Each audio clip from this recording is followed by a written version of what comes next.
all questions comes from the NCERT, right? जी Yes, sir. sir.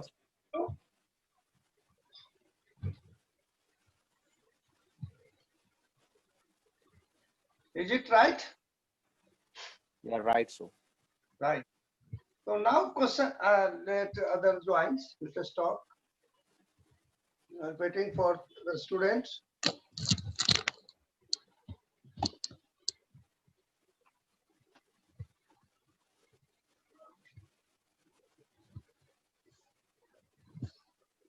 The result has not been declared yesterday because of some reason. They will come 16th perhaps. But I think you all students can compare their marks earlier. And So your voice is not clear. now, okay. Now the voice is clear, बच्चे. अब आ रही है आवाज? Yes, sir. Now it's better. No problem. आप थोड़ा check करना क्योंकि from the my side there is no net problem. Because of regular class we are using some it's usually I don't have any problem.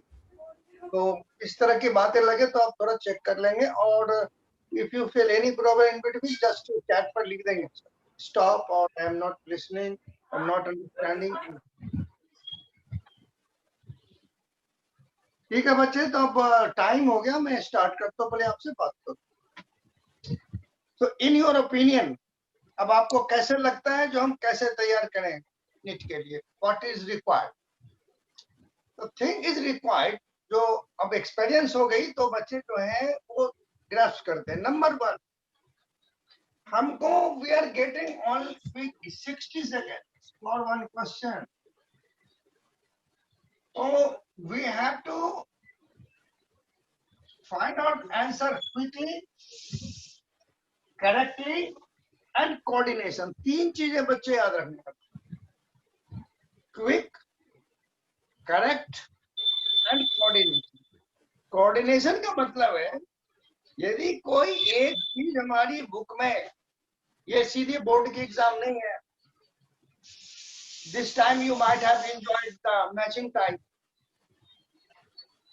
तो एक चीज है यदि 4 जगह है तो मुझे तुरंत के तुरंत क्लास हो जानी चाहिए।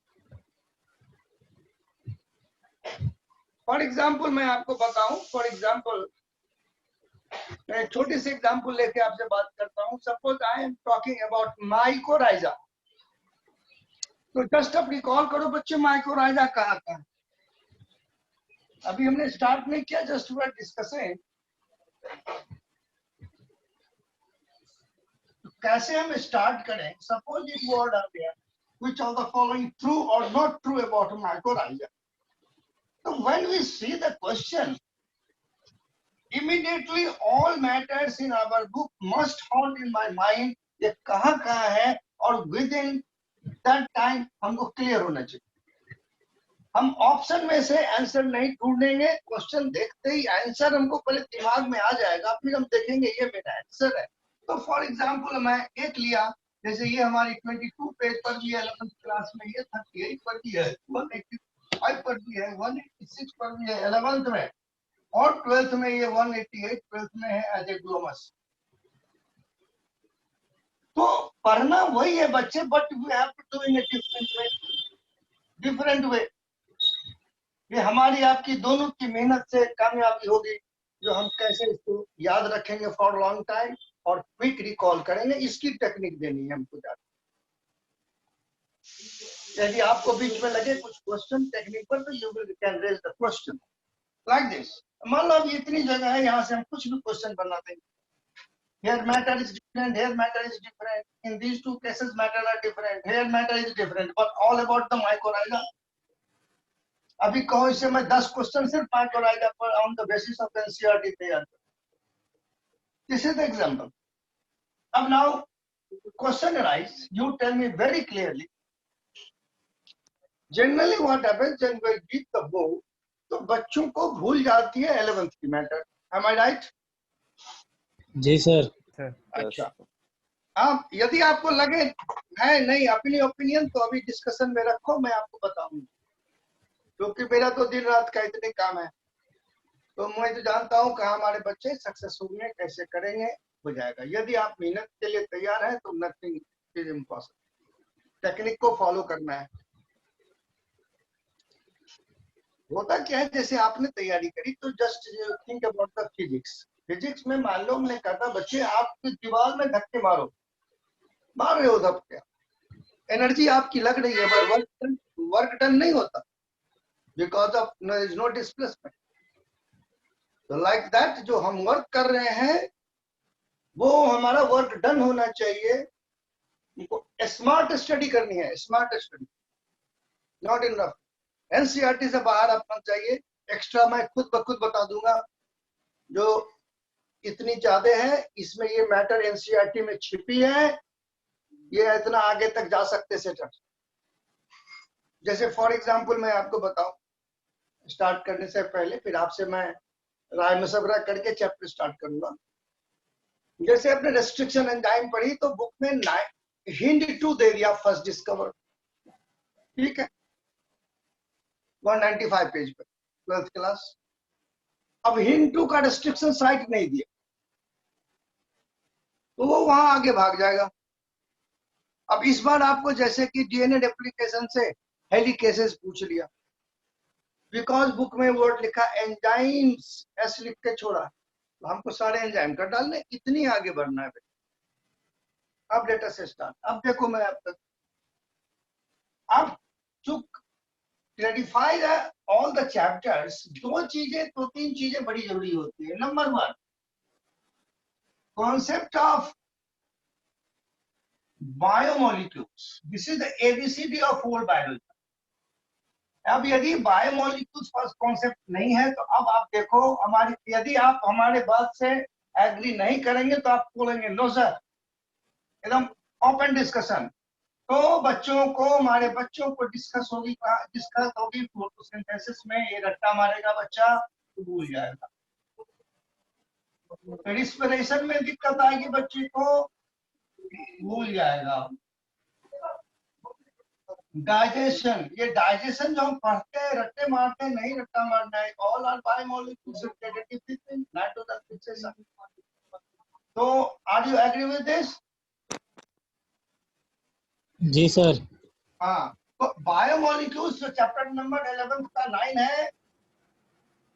अब जैसे फोटोसिंथेसिस में एक्सेप्टर है आरयूबीपी, राइबोलोज 1,5 बिस्फॉस्फेट। अब वही बात पूछ लेगा एक्सेप्टर इज एल्डोपेंटोज केटोपेंटोज। जब हम बायोमोलिक्यूल्स पढ़े हैं तो पकड़ लेंगे, रट्टा नहीं लगाना है। सुनो, और यू हैव टू अंडरस्टैंड करना है, और यू फॉरगेट इट जो हमको कहीं रट्टा लगाना है। एक्सेप्ट सर्टेन साइंटिफिक नेम हमको समझना है, और बायोलॉजी समझने के लिए उनकी थोड़ी केमिस्ट्री और उनकी जो है वो फिजिक्स भी थोड़ी समझना। Our body system is made up of chemicals. तो अब देखो इनसे रिलेटेड ये है। आफ्टर दैट, यदि बच्चों को सेल डिवीजन, अब इसको मिटा रहा हूं मैं अभी, यदि बच्चों को सेल डिवीजन ढंग से नहीं आती है तो इनका, हमारा जेनेटिक्स में इसका रिलेशन, एक तो ये डिवीजन, इस बार भी ये डिवीजन भी हुआ, और जेनेटिक्स में जेनेटिक्स में 12th में 81 82 पेज पर शॉर्टकट में मियोसिस का दिया हुआ है। ये क्लियर नहीं होती तो बच्चे यहाँ फंस जाते हैं लिंकेज में, 12th में लिंकेज में जो 83 84 पेज पर है। अब आप खुद से एसेस करिए। तो ठीक है, तो in my opinion we should start first and foremost basic thing है। जैसे आप थोड़ा बड़े पढ़ना शुरू किया तो सबसे पहले आपने क्या पढ़ा जी? आलिफ पे टे जीम रे डेल, ये आपने पढ़ा। उसके बाद आप बुक को जोड़ा, उसके बाद आप इंग्लिश पढ़े तो एबीसीडी पढ़े, तब कैट रैट पढ़े। तो लाइक दैट हमको बेस से पहली सीढ़ी से उठा के चलनी है, काम खत्म करने। और सारे you all are 12th pass out, तो आज आपकी ग्रेस्पिंग जो है वो नॉर्मल बच्चे से ज्यादा होगी। यू आर मैच्योर, तो आप जल्दी ग्रेस्प करके क्वेश्चन सॉल्व करेंगे। एम आई राइट? तो अब आप शुरू करें बायो मॉलिक्यूल्स चैप्टर नंबर 9। अब देखिए केवल मैं 11th की चैप्टर नंबर 9 को पकड़ा because it is the base. अब check out your notebook, pencil, and after that I will ask you to open the book also. तो बुक हम बाद में करेंगे। तो why biomolecules? Because ये जो cells है inside, thousands and thousands reactions are going at a time. तो we all are made up of these chemicals. और इनके अंदर रिएक्शंस होते हैं। तो हमारे जो भी केमिकल्स जो बायोलॉजिकल सिस्टम में they are called biomolecules. So what are these? तो सबसे फर्स्ट एंड फॉरमोस्ट प्रोटीन जो आपकी स्पेस से स्टार्ट की है लास्ट पैरा से,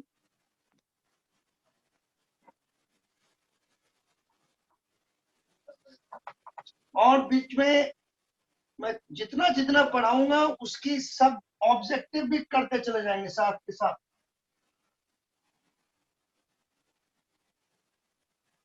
थोड़ा थोड़ा पढ़ते चलेंगे, ऑब्जेक्टिव खत्म करते चलेंगे, इनकी लिंकिंग खत्म करते चलेंगे। दैट विल बी द वे।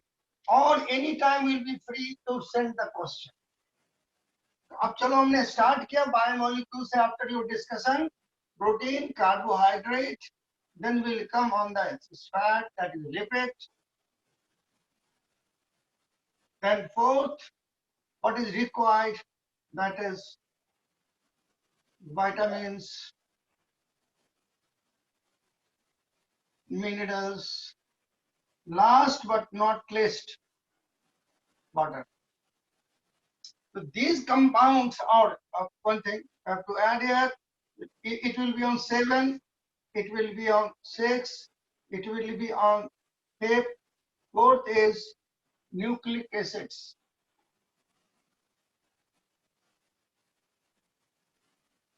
तो वाइटल चीजें हैं।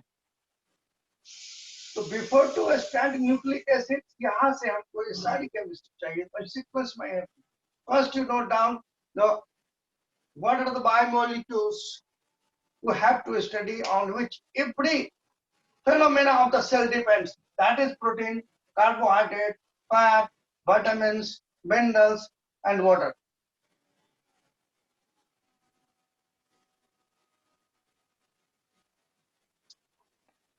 अब देखो, अभी तो हम यहाँ से स्टार्ट करेंगे। जब डाइजेशन होता है, डाइजेस्टिव सिस्टम, तो इतनी चीजें डाइजेस्ट होती है, इनका कोई डाइजेशन नहीं।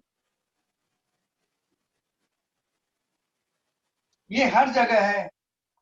बच्चे नोट कर लिया, आगे बढ़ूं मैं प्रोटीन Yes, से? sir. जी सर, जी सर। पक्का पक्का। पहले नाम देखो। हाँ? जब सबका नाम तो पहचान लो भाई। चेहरा तू, सारे बच्चे मेरे चेहरे देख रहे हैं, लेकिन मैं किसी का चेहरा अपने बच्चों का देख नहीं पा रहा। चलो दिखाओ सर। पहले हम पढ़ लेंगे तब देखेंगे। सलाम होगी, don't worry.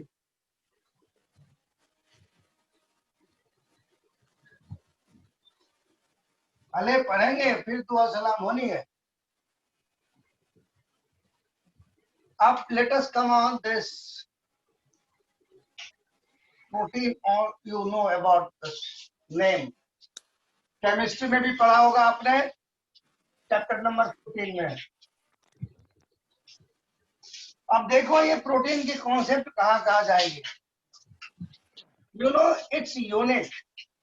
Proteins are made up of amino acids. अब यहाँ से शुरू करें।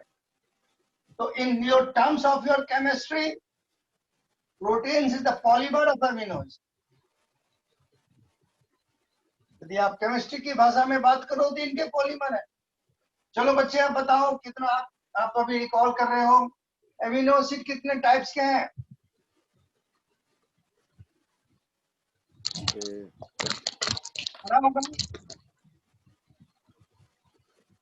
राइट, चलो 20 टाइप्स। अब हम सबसे पहले its unit, late us come on amino acid. सारे को एक नोटबुक पर लिखते चलेंगे और ये कहाँ कहाँ आपको 12th में लिंक होगा, कहाँ जेनेटिक्स में लिंक होगा, वो मैं बताता जाऊंगा। Let us first come, it is a unit of protein, तो why its name is amino acid. पहले इस पर बात करें यहां से, और यदि आप बुक पढ़ोगे तो 153 के लास्ट पैराग्राफ से पढ़ेंगे, पढ़ाने के बाद जरूर देखेंगे आप।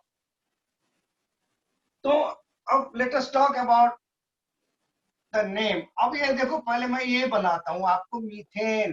अब ये लाइन आपकी बुक में मिलेगी। अब ये मीथेन का कार्बन, ये remove this hydrogen, add carboxyl, remove this hydrogen, add amino, this H will remain as it is, और इस H के बदले बच्चे आप लिखो R। तो this is the general structure of amino acid. अब देखो, तो you might have heard alpha, alpha कहते हैं, तो ये पहला कार्बन है इसलिए अल्फा। अब one hand there is amino, और दूसरी हाथ में इनका है एसिड, तो इनका नाम क्या होगा? Amino acid. There is one carbon. अब मान लो मैं ही बन जाऊं, ये देखो, suppose this is the alpha carbon, here is in carboxyl, there is amino. If you are changing R, the name will get changed.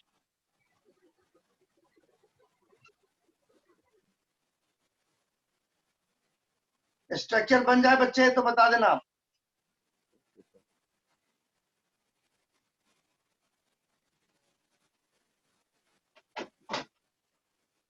किसी का कोई क्वेश्चन हो तो चैट पे लिखना या इंडिकेशन करना, मैं आपको अनम्यूट कर लेंगे। आइए, perhaps you all are unmute.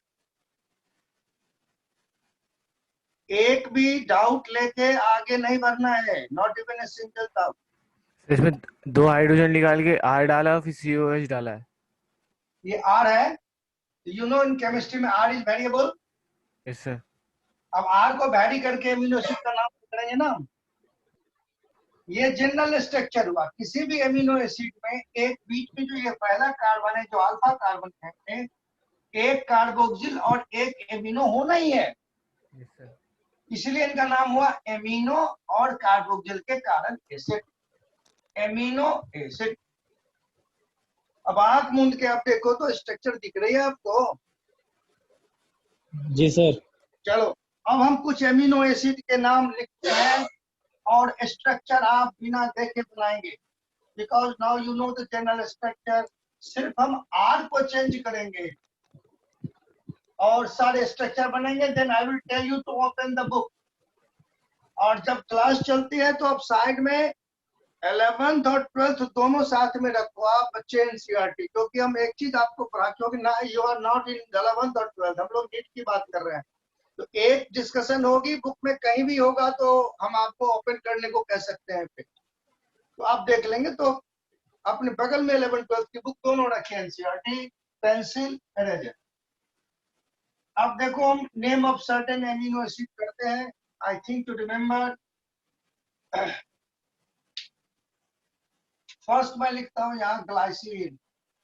अब आप भी ऐसी जगह छोड़ के लिखोगे बच्चे, फिर बनाने ग्लाइसिन, फिर आप लिखेंगे एलेनिन, और फिर यहाँ लिखेंगे सेरीन। ओके सर, ये कैसे याद रखूं? तो भैया किचन में गैस लीक कर रही थी आप।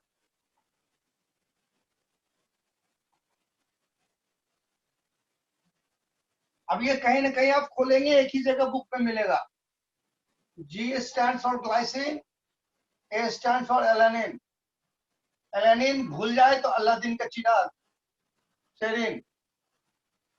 बच्चे मैं R का वैल्यू लिखूंगा और आप यहाँ स्ट्रक्चर बनाओगे। अभी यहाँ पर सिंपल होता है H, इसके अंदर R की वैल्यू होती है CH3, यहाँ होती है CH2OH। Can you make the structure here? मैं आपकी एक हेल्प करता हूं, एक में बीच वाला carbon as it is. I told you that carboxyl एक हाथ पर फिक्स होना है जी, यहाँ एमाइनो भी फिक्स रहना है, ये तो किसी में चेंज नहीं होगा। हमने क्या बोला था, ये R चेंज होगा। जी सर। यहाँ पर R क्या है? H। H। ये हो गया ग्लाइसिन।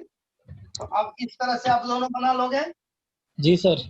पहले बनाओ 1 मिनट के अंदर, तब मैं इससे ऑब्जेक्टिव निकालूं। जी सर।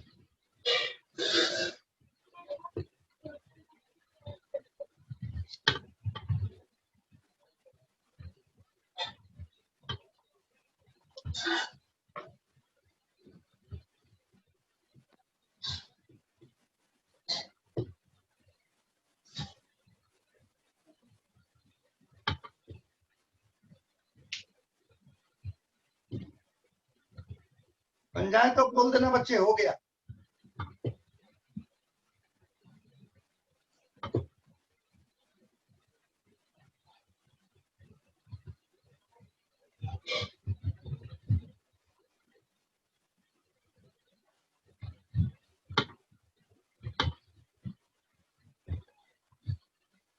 हो गया सर।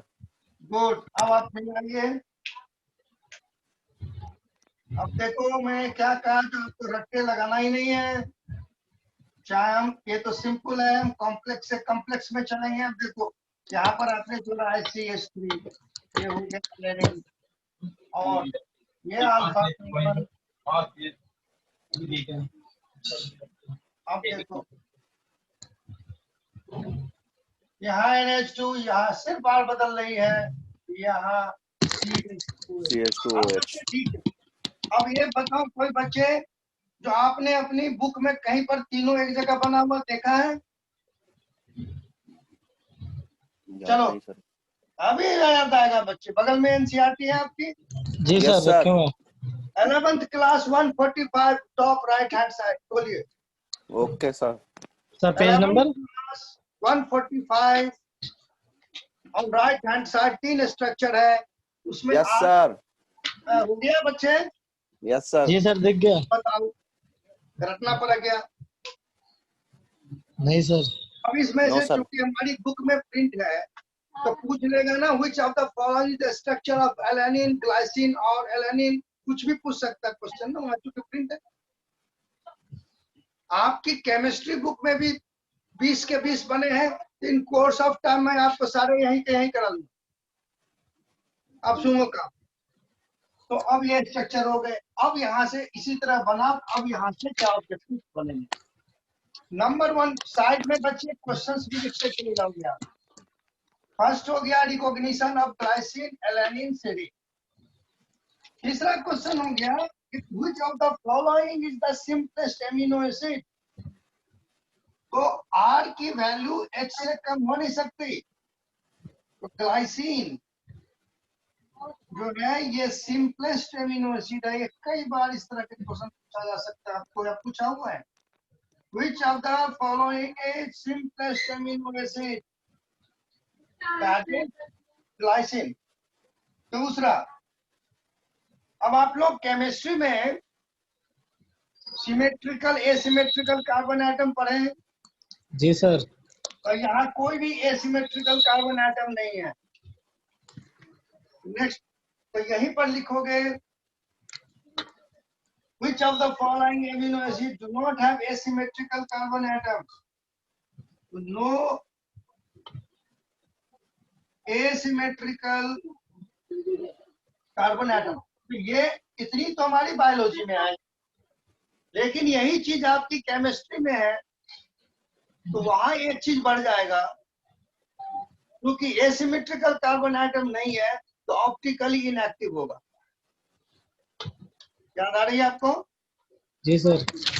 नॉट माई पॉइंट, वो आपकी केमिस्ट्री की पॉइंट है, लेकिन चूंकि हम कर रहे हैं और अभी हमारे आपके मशक्कत से यदि एक भी क्वेश्चन बायोमोलिक्यूल केमिस्ट्री में बन गया तो 4 नंबर आ गया हमारा। तो यहाँ हम लिखेंगे ग्लाइसिन में ऑप्टिकली इनएक्टिव,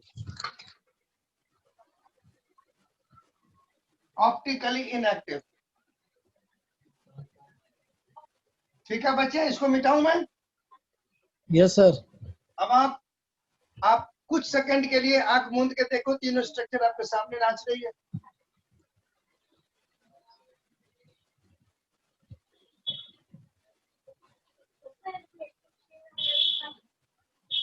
यदि आपकी कॉपी ले ली जाए, आप किसी टाइम लिख देंगे। Yes sir. Very good. इसे जो काम खत्म करें वो वही खत्म, दिमाग में सारा आ जाए विदाउट टेंशन। इजीली ऐसे पढ़ेंगे जो मेमोराइजेशन होगा, समझ के। रटना नहीं है बच्चे, मैं बार बार कहता हूँ, रटने नहीं लगाओगे। यदि किसी ने ये बात कहता है बायोलॉजी रटने की चीजें है तो बदनाम करता है उसको। बायोलॉजी समझने की चीज है। एक आप समझो, एक सेल है, हम लोग चलते फिरते एक्टिव केमिकल है। ये बात इस let us start thinking like that. अब चलो इसमें आते हैं, इसको मिटाओ। अभी आपने 3 किया, अब एक थोड़ा मशक्कत और करें। लेट अस टॉक अबाउट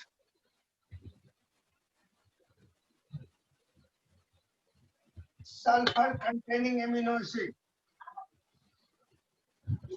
अब ये कहाँ है? Sulphur containing amino acid. तो टोटल 20 में सल्फर कंटेनिंग केवल 2 है। किसी बच्चे को नाम याद है?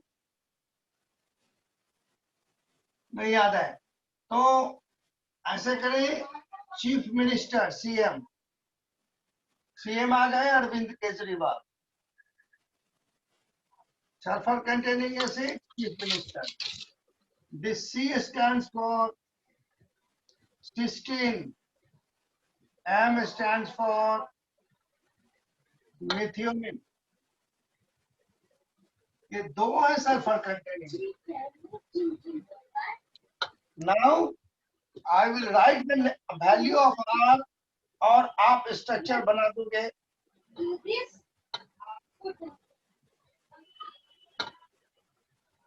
CH2 OH था, यहाँ CH2SH और यहाँ CH2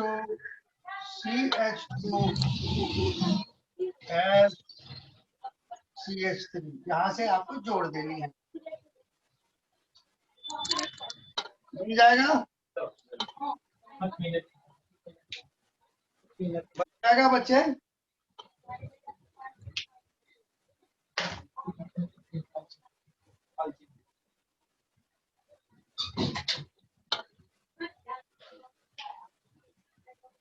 अब यहीं पर ये बना था, दिस विल बी, ये हमने दिखा दिया है symmetrical. Here is the carboxyl NH2 NH2S, फिर यहीं पर लगा दिया C, इनको जोड़ दिया COH NH2 NH2 और यहाँ H। अब पहले तो नाम याद हो गए, सल्फर कंटेनिंग एमिनो एसिड 62। कौन कौन नाम बोलो तो बच्चे? Cysteine methionine. बुक में कहाँ पर लिखा है? एक ही जगह दोनों लिखा है। 197 पेज 11 का खोलिए। अब चैप्टर की चिंता न करिए, सिर्फ 197 खोलिए, नीचे से फर्स्ट पैराग्राफ में सल्फर लिखा है, उस सल्फर में पढ़िए तो दोनों एक जगह लिखा है।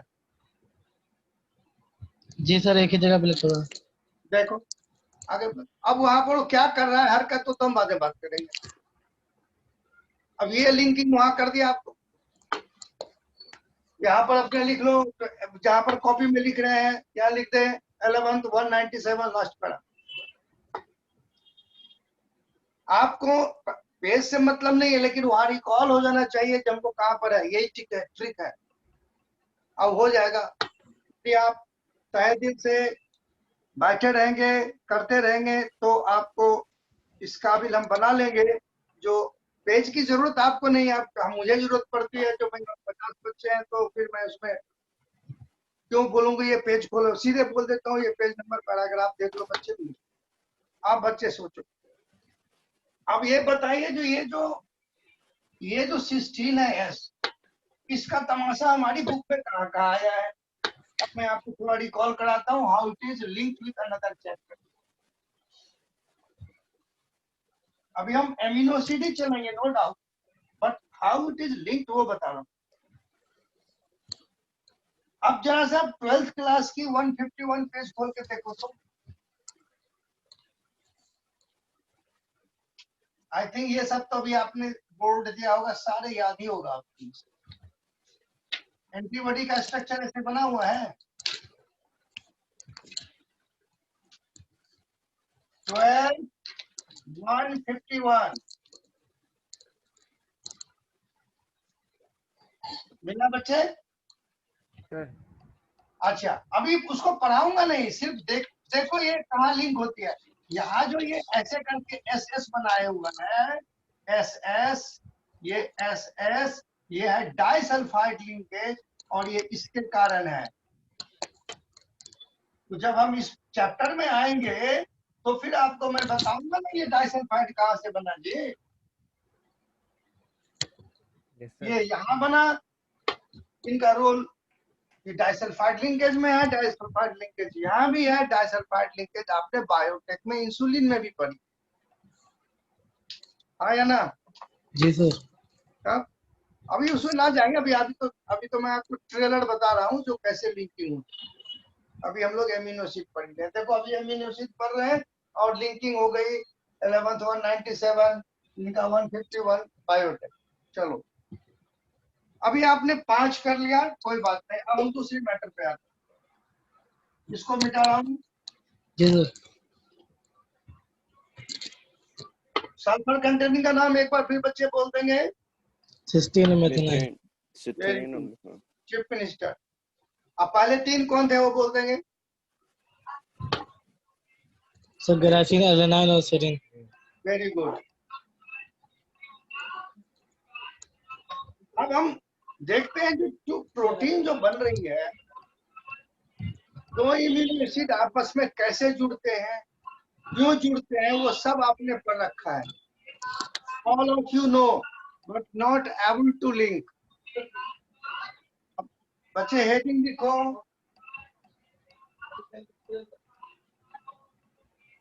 Joining of amino acids.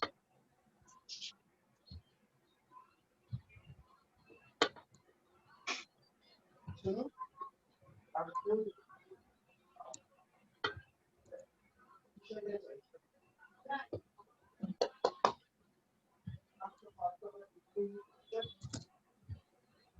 अब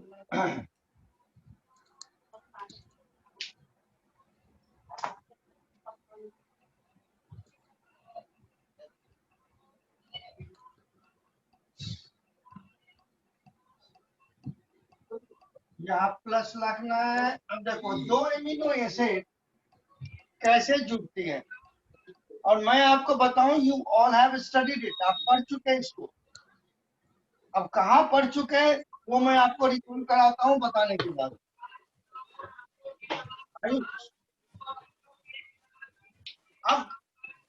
अब इनकी देखो ज्वाइनिंग में किसी की मैच साउंड आ रही है बच्चे, चेक करना। सर डिस्टरबेंस हो रही है, अनम्यूट कर दीजिएगा सबको सर। हाँ वो 1 मिनट।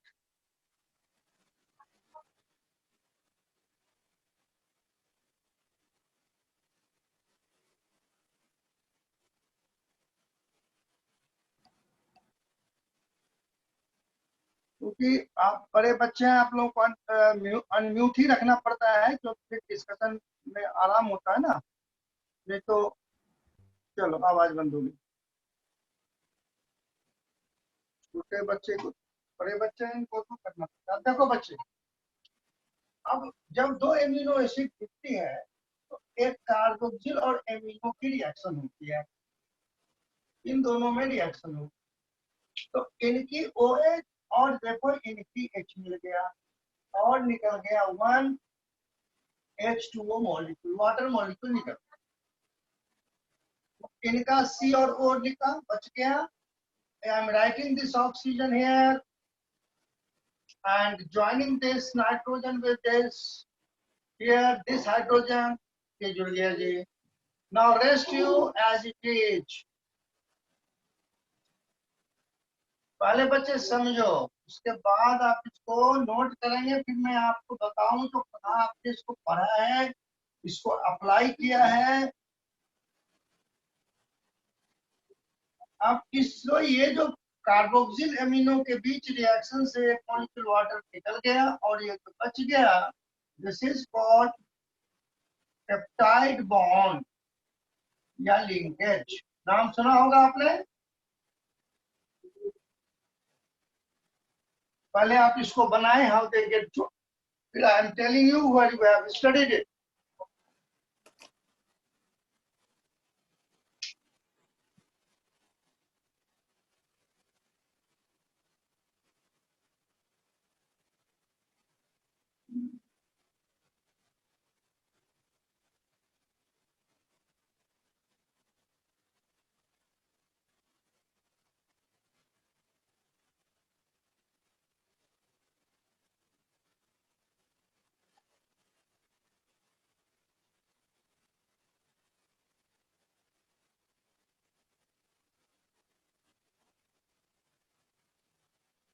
ये हो जाए तो आप बता दोगे बच्चे, यू हैव डन, फिर आगे बढ़ेंगे।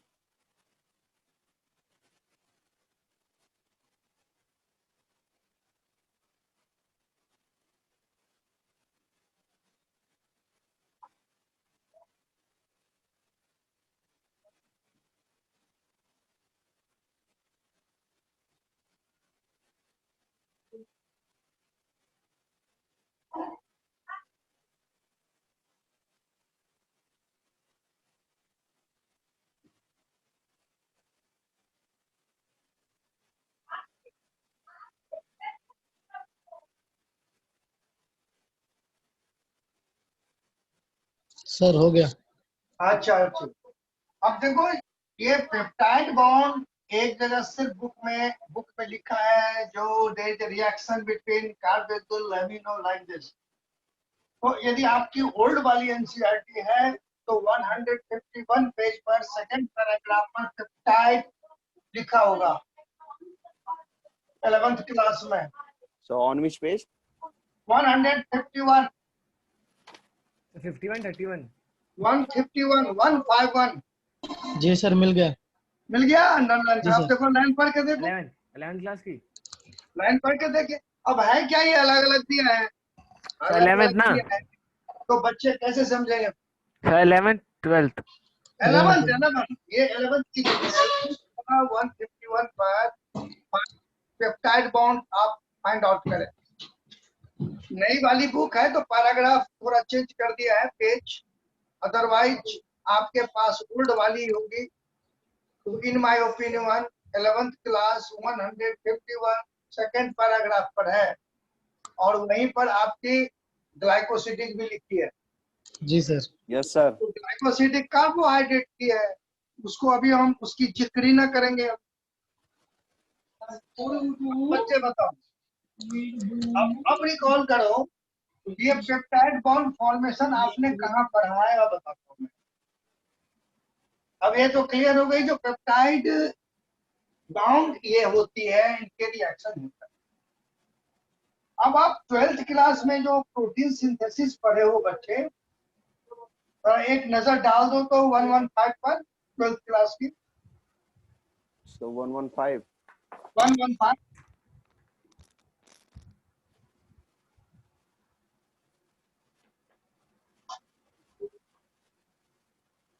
ना, प्रोटीन सिंथेसिस 115 पे ऐसे स्ट्रक्चर बने हैं ना जी। जी सर। तो ये जो बन रहा है बच्चा, यहाँ पर ये पेप्टाइड बॉन्ड बना रहा है। Yes, sir. तो यदि हम बच्चों को अच्छे से इसकी तामील नहीं देते पेप्टाइड बॉन्ड फॉर्मेशन की, तो बच्चों से हम कहेंगे जेनेटिक्स में ये बता दो, तो बेचारा कैसे बताए, कैसे बताएगा बोलो। बच्चों को यहाँ तामील देनी है 11th में। जो अब ये कुछ भी नहीं है, ये तो यही पेप्टाइड बॉन्ड ही तो बन रहा है उसमें। अब देखो हम लोग पढ़ रहे हैं 11th की बायोमोलिक्यूल्स, ये कहाँ कहाँ जा रहा है। इसकी कॉन्सेप्ट के बिना हमारे बच्चे को परेशानी आ रही है, अब कुछ नहीं आनी है इस पे फिर बात। अब देखो, तो इसका मतलब क्या हुआ, पेप्टाइड बॉन्ड कौन बना रहा है जी, दैट इज लिखा है वहीं पर 23 एस राइबोजाइम। राइबोसोम का नाम आपने सुना है? Yes, जी sir. सर। सिर्फ राइबोसोम कर सकता है, जो आपने सेल में भी पढ़ा होगा 11th में, 9th में भी पढ़ा होगा। और ये काम peptide bond is made by ribosome, इसलिए राइबोसोम का फंक्शन में लिखा होता है प्रोटीन सिंथेसिस। यही ब्रैकेट में लिख लो अपना, ऐसे बनाया, कहा लिख दिया। जो ये पेप्टाइड बॉन्ड फॉर्मेशन हम की 12th में 115 पर यही बन रही है, और यही फंक्शन एक्चुअल फंक्शन है 23 राइबोजाइम का, जो ये नाम आपका 115 पर है, और यही फंक्शन है राइबोसोम को। राइबोसोम जो हम पढ़ने जाएंगे तो मुझे कुछ नहीं कर रहे हैं जी, दिमाग में आ जाएगा यही पेप्टाइड बॉन्ड बना रहा है। क्लियर बच्चे? सर नई वाली एनसीईआरटी में कहाँ होगा 11th की? हाँ जी, नई वाली एनसीईआरटी में कहाँ होगा ये 151 वाला? सेल में, जब आप सेल में जाओगे राइबोसोम के बारे में पढ़ोगे तो वहां लिखता है राइबोसोम में प्रोटीन सिंथेसिस उनका रोल है। तो वो कुछ नहीं है, पेप्टाइड बॉन्ड बना रहा है इसलिए लिखा है, जो कि आप 12th क्लास में पढ़े। हमको 4 जगह पढ़ना क्यों है, हम यहीं पर लिख लेंगे। ये पेप्टाइड बॉन्ड फॉर्मेशन जो हम ये पढ़ रहे हैं प्रोटीन सिंथेसिस, वो पेप्टाइड बॉन्ड ही तो बना रहा है। और कौन बनाने वाला है? राइबोसोम। राइबोसोम के अंदर कौन, ये वहां लिखा है 115 पर 23 एस राइबोजाइम एंजाइम। इस पर हम आएंगे, फिर आएंगे, चिंता न करें आप, ये न सोचते it is full and final. अभी तुम ये आपको बताते जा रहे हैं, झलक दिखाते जा रहे हैं जो कहाँ से जुड़ रहा है और कैसे हमको पढ़ना है।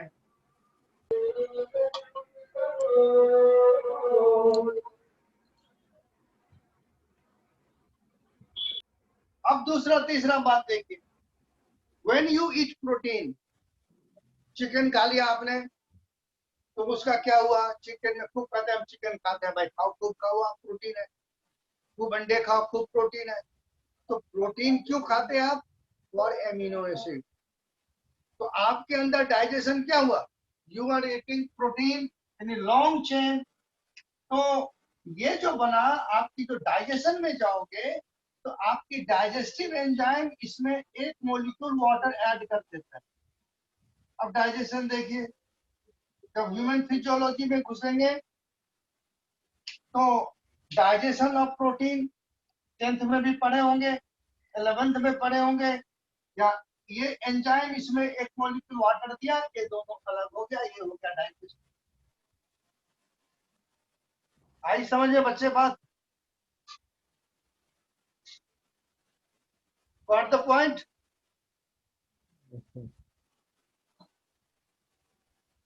Yes sir.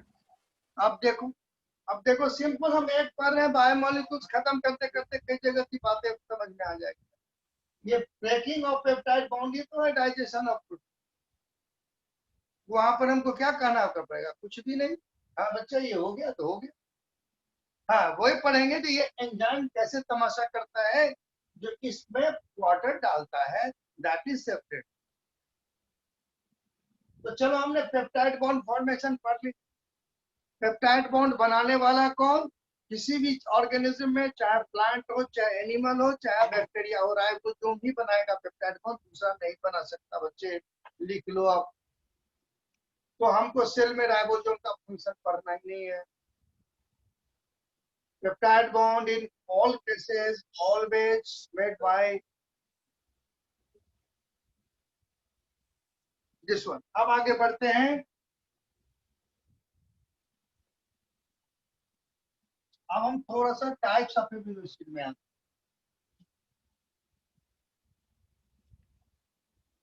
अब एक थोड़ा सा टेबल बना लीजिए, टाइप्स ऑफ एमिनो एसिड। सारे हम चैप्टर नंबर 9 की कर रहा हूं। अब टाइप ऑफ एमिनो एसिड में थोड़ा टेबल बना देंगे, फिर मैं पेज बताऊंगा ऐसे होगा।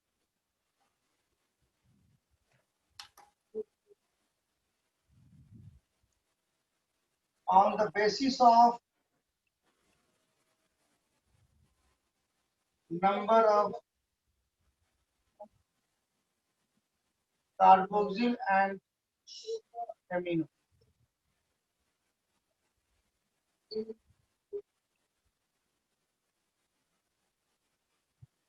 थोड़ा सा मैं दोबारा लिखूंगा, इसमें जगह कम है, इतना लिख लीजिए। एक और लिखना है। On the basis of side chain, और एक यहाँ पर और लिखूंगा, on the basis of synthesis in human body। पहले ये लिख लेंगे तब ये फिर। अब I have given more space here because third one क्या है? on the basis of side chain। और यहाँ पर मैं लिखूंगा, अभी नहीं, अभी अब जगह छोड़ दो, इनको मिटाने के बाद यहाँ मैं लिखूंगा, बहुत छोटा है। If you want to write यहाँ पर लिख लो, इनकी मैटर यहाँ लिख देता हूँ। ऑन द बेसिस ऑफ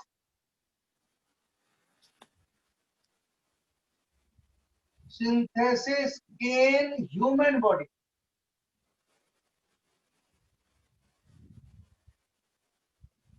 ये बात लिखनी है यहाँ।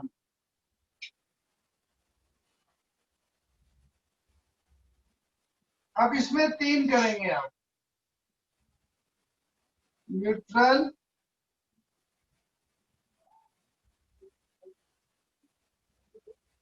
Acidic, basic. यहाँ line. All matters we are taking from NCERT different way. इस फॉर्म में रहेगा, क्विक रिकॉल हो जाएगा। और इसको इत्मीनान से छोटे पेज पर बना के जिस पेज का है वहीं पर चिपका दे। जो एग्जामिनेशन के टाइम में हमको 10 चीजें नहीं खोलनी है। अब आपको, चूंकि आप लोगों के साथ तो हम भी इत्मीनान रहते हैं कि बच्चे जो है वो 12th दे के एक बार एग्जाम दिए, उनकी सारी बारीकी उनको पता है। तो एक छोटा सा पेज, एक स्टिकर रखना, जो भी मैटर में दूसरी फॉर्म में देता हूँ उसी पेज पर चिपका रहेगा। जब हम रिवाइज करेंगे तो एक ही पेज खोलेंगे और उनकी सारी मैटर मेरे पास आ जाएगी। कोई दूसरा नोट, कोई दूसरा रिफ्रेशर, कुछ नहीं करना। अच्छा, पढ़ाने के बाद जब मैं बोल दूंगा बच्चे नाउ आई हैव कंप्लीटेड, जब मैं बोल दूंगा now I have completed, then you are free to check the questions from any book। कोई भी असाइनमेंट कहीं का भी हो, आप बना के देख लो, तो आप अपने आप में तसल्ली हो जाएगी कि मैं जानता। और करना भी चाहिए। जब मैं पूरी बोल दूंगा आपका हो गया, तो आप 10 जगह का क्वेश्चन सिर्फ 1-2 बार अपने इत्मीनान के लिए चेक करो, तो क्या मैं उस काबिल हो गया जो मैं किसी का भी क्वेश्चन बना दूं। सारी चीज ऑनलाइन अवेलेबल है, आप किसी का भी चेक कर। अच्छा, ज्यादा भागोगे तो गड़बड़ होगी। हमें कंसंट्रेट करना है बुक पर ही, बार बार रिपीट कर रहा हूँ, तो आपको अंत से निकल जाएगा। अननेसेसरी आप रिफ्रेशर ये वो रखोगे तो एक भी काम नहीं आते। अब देखो बच्चे, न्यूट्रल में लिखो, यहाँ तक आज करते हैं हम लोग, क्योंकि अब आपको समझ में आ गई कि हमको कैसे भरना है। अगली क्लास की रिक्वायरमेंट बता देंगे। न्यूट्रल में हो गया एमिनो एसिड, इसका न्यूट्रल का डेफिनेशन यहीं पर लिख दो। Having one amino and one carboxyl. जिस एमिनो एसिड में एक एमिनो और एक कार्बोक्सिल है उसको बोलते हैं न्यूट्रल। एनसीईआरटी को आप खोलिएगा तो वहां एक ही एग्जाम्पल लिखा है वैलीन, लेकिन अभी जो आपने जो पढ़ा है GAS वो सारे न्यूट्रल ही है। Because this valine word is given in the NCERT, तो क्वेश्चन आएगा which of the following is neutral amino acid। तो valine ज्यादा इंपॉर्टेंट हो गया मेरे लिए because it's given, और जो भी आप पढ़े हैं वो acidic having more than one carboxyl,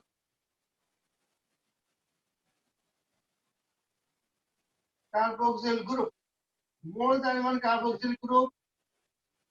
अब इसको मैं दूसरी जगह लिखूंगा because there are only two, ये दो ही हैं, that is glutamic acid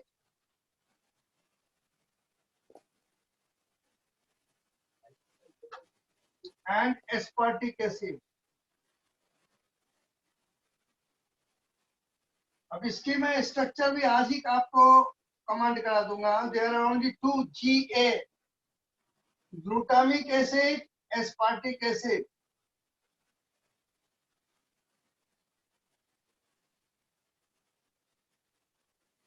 लिख लिया बच्चे?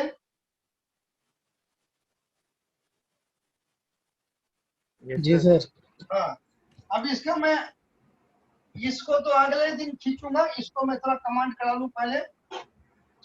बेसिक में हो गया more than one amino group.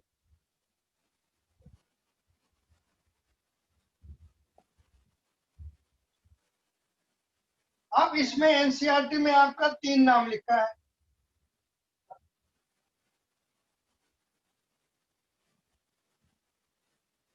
Tryptophan,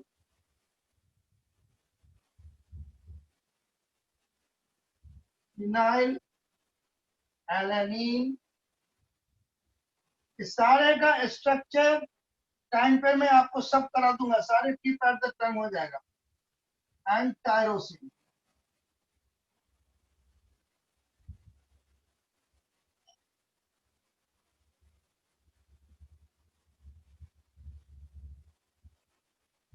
तो हमने पहले क्या on the basis of this one आप कुड यू फाइंड इन 144 के फर्स्ट पैराग्राफ में ये सारे नाम आपको मिल जाएगा।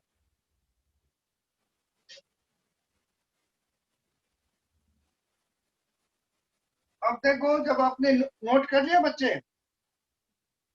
जी सर, हो यस गया। सर। आप देखो यहाँ से ऑब्जेक्टिव किया, ये एकदम बुक वाली which of the following is an odd man out, ये 3 लिख के यहाँ पर वैलिन डाल दिया तो न्यूट्रल हो गया।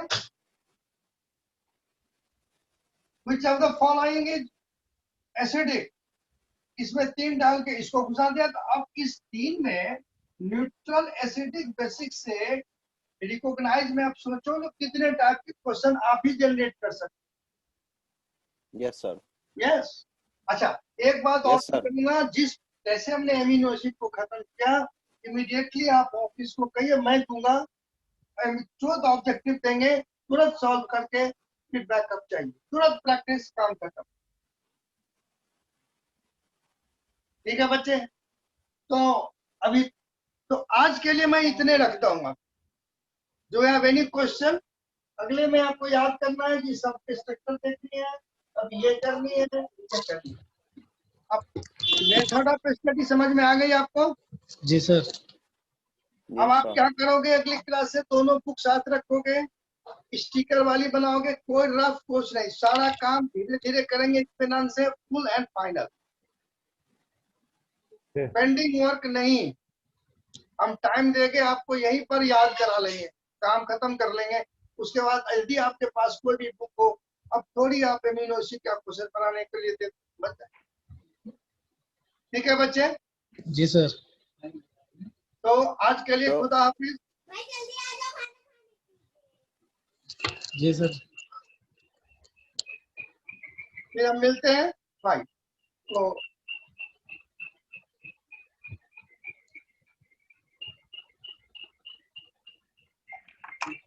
now next batch will join.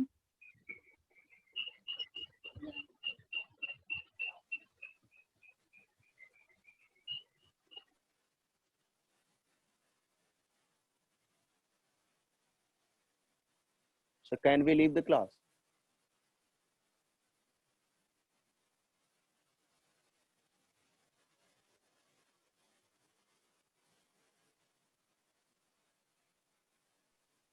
आज आपकी क्लास 1 घंटे की थी, अभी दूसरी बैच आनी है, तो So can we leave the class, sir?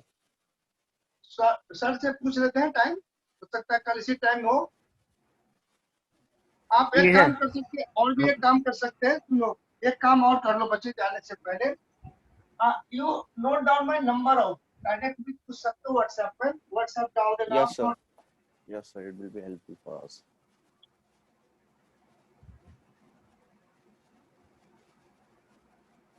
WhatsApp number, you can put the questions and anything. Wait. कोई भी डाउट किसी टाइम हो, आप WhatsApp मैसेज छोड़ दोगे, you give an answer. Okay. Okay? Okay, sir. हाँ, ये इसके लिए हेजिटेट नहीं करना है आपको। जब आपको कोई क्वेश्चन दिमाग में आ जाए, तो हम यूजुअली क्लास में रहते हैं, आप मैसेज छोड़ देना उस पे, मैं आंसर कर दूंगा। You are free to Okay, sir. discuss anytime. You are free. 9 to 10 में मैं बैठ के बच्चों को सब क्वेश्चन का जवाब देता रहता हूँ, वही मेरा टाइम फिक्स्ड है। आप किसी टाइम में लिख दो।